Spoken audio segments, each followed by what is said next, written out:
بسم اللہ الرحمن الرحیم۔ میرے عزیز دوستو، آپ سب کو N.a.q TV4 پر خوش آمدید۔ میرے عزیز دوستو، ہم امید کرتے ہیں آپ اللہ تعالیٰ کے فضل و کرم کے ساتھ خیر و خیریت سے ہوں گے، اور ہماری دعا ہے اللہ تعالیٰ آپ کے اہل و عیال کو اپنی حفاظت میں رکھتے ہوئے آپ کی ساری من مرادیں پوری فرمائے، آمین۔ میرے دوستو، آج روزنامہ جنگ میں کالم میں پاکستان کے لیجنڈ کالم نگار سہیل وڈائی صاحب نے عدلیہ کے اوپر ایک کالم لکھا۔ آئیے ہم وہ کالم اپنے الفاظ میں آپ کے سامنے پیش کرتے ہیں۔ میرے عزیز دوستو، جسٹس منیر سے لے کر موجودہ جسٹس قاضی فائز تک کہ انہوں نے حالات بیان کیے، کیسے کیسے عدلیہ میں سوگات، ہیرے موتی برجماں رہے۔ اور میرے عزیز دوستو، جسٹس منیر کے بدنام زمانہ مولوی مشتاق نے ہائی کورٹ لاہور کو جو ایسا داغ لگایا اور اس اوپن کیس میں ذوالفقار علی بھٹو کو سزائے موت سنا کر اس بات تک مور لگا دی کہ جسٹس ہوتے ہیں، اگر فیصلوں میں غصہ، تعصب، حسد اور لالچ آ جائے، وہ کس طرح اپنی آخری حدوں تک پہنچ جاتا ہے۔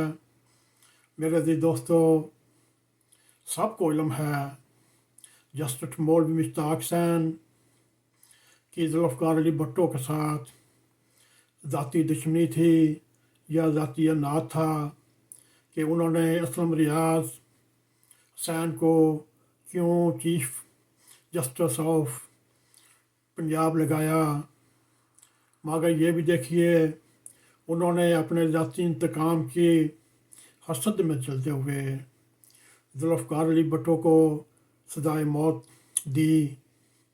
مگر دیکھیے قدرت کا بھی ایک عجیب انتقام کا طریقہ ہوتا ہے۔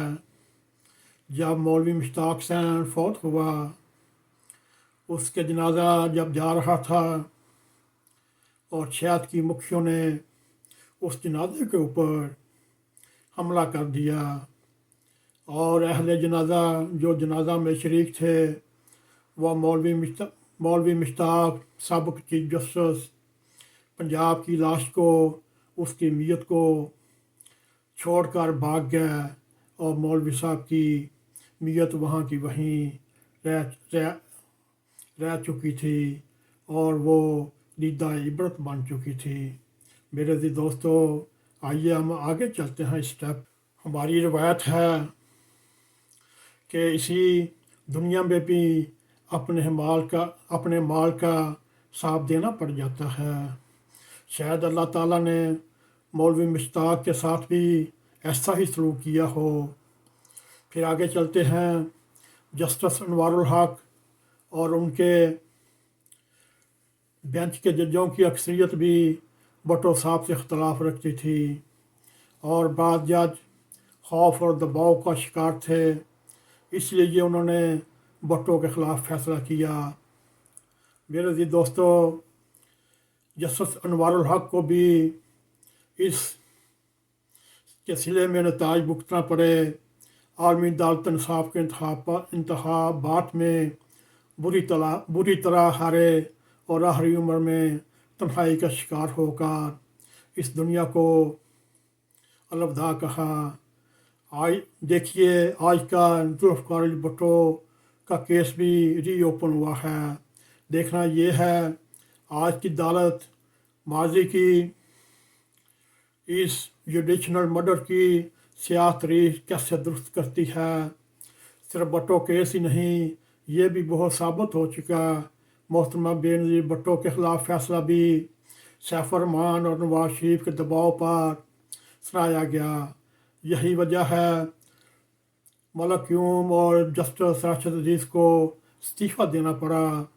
اور پھر یہ بھی خدا کی قدرت دیکھیں، جسٹس قیوم نے ہی بے نظیر کے خلاف فیصلہ سنایا، اور بعد میں جب وہ مشرف دور میں اٹارنی جنرل بنا تو انہوں نے ہی سویس حکام کو خط لکھا کہ بے نظیر کے خلاف تمام مقدمات ختم کر دیے جائیں۔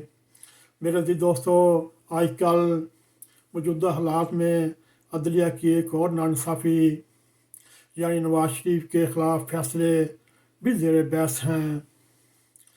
حال ہی میں Mian Nawaz Sharif P T I کے مشترکہ نام میں واٹس ایپ کے کروانے والے جج سید عظمت سعید کا نام بھی ہے، اور یہ کہا جاتا ہے انہوں نے گریڈ 19 کی ایک خاتون کو پروموشن کی سفارش کی۔ جب میاں نواز شریف نے وہ سفارش نہ مانی، اس کا کام نہ ہو سکا، پھر وہ بھی حسد اور بدلے کی آگ میں تاب و تاب لاتے رہے۔ انہوں نے فیصلہ سناتے ہوئے یہ بھی کہا اڈیالہ جیل کی ایک کوٹری وزیر اعظم کے لیے خالی ہے۔ ان ریمارکس پر وزیر اعظم کی طرف سے chief justice of Pakistan supreme court کو احتجاجی خط لکھا، اور اس کا وصول کرنے کا بھی کوئی جواب نہ دیا۔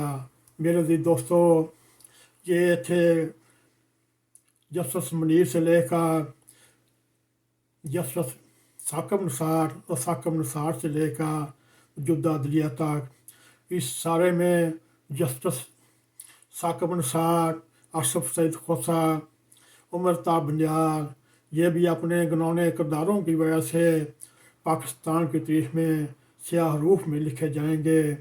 یہ اللہ تعالیٰ نے ان کو قاضی القضاء کا صدر بنایا، انہوں نے بھی انصاف کی سیدھی رستے پر نہ چلے۔ جہاں بھی ان کا مفاد آیا، انہوں نے اپنا مفاد حاصل کرنے کے لیے وہاں تک پہنچے جہاں تک ان کی حدود جا سکتی تھی۔ میرے عزیز دوستو، یہ ہلکا سا ایک پروگرام عدلیہ کی آزادی اور عدلیہ کے کرداروں کے بارے میں چھوٹا سا پروگرام تھا۔ اگر آپ کو ہمارا یہ پروگرام پسند آئے، اس کو لائک بھی کریں، اس کو شیئر بھی کریں، کمنٹ سیکشن میں جا کر اپنا زار خیال کرتے ہوئے N.a.q TV4 کو سبسکرائب کریں، اور جاتے جاتے ہمیشہ کی طرح بیل آئیکن کو کلک کریں تاکہ ہماری آنے والے ویڈیو آپ تک پہنچتی رہیں۔ اسی کے ساتھ ہمیں اجازت دیں۔ السلام علیکم ورحمۃ اللہ وبرکاتہ۔